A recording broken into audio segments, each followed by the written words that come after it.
under the Obama administration that allowed for veterans to still seek care at veteran hospitals if, in fact, they lived in a state that allowed medical cannabis and they were on medical cannabis, the VA would not deny their benefits. Is that true?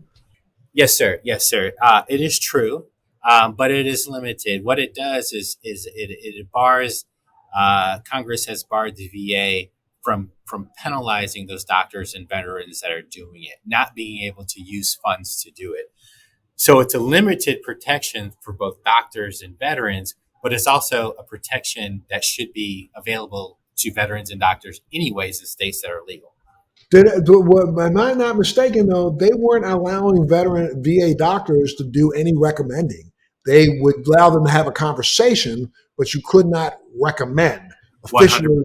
Right. But now if 100. I'm a veteran and I go and I take a blood test and I come up positive, if it's a state that had a medical program, the VA could not deny you your health care, correct? 100%.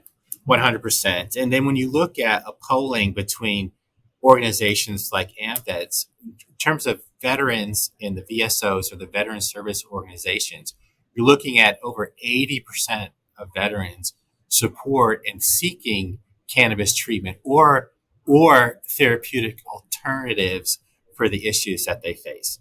And so for the population that serve their country in the VSO, it's not that it's getting ignored, and it shouldn't be an issue that is controversial at all.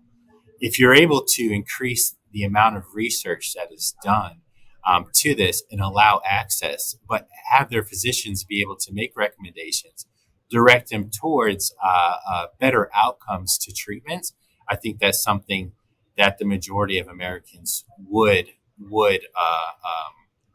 support. We know for a fact that I think the most recent poll is up to like 93% of people across the country polled, no matter where the poll is taken, say that they support a medical cannabis program. Not necessarily if you ask the question, do you support recreational, but they support a medical. And the recreational or adult use numbers coming in the high 60s, low 70s. So America recognizes that we have been fighting a ridiculously, egregiously racist law for now close to 100 years, and I'm gonna lay it out there on the line because that's Yeah. all it really truly is. Right. And we know that there are benefits to cannabis, even if, let's say, you take the THC out of the equation. When you're looking at all the minor cannabinoids, the flavonoids, the terpenes, we know for a fact that there is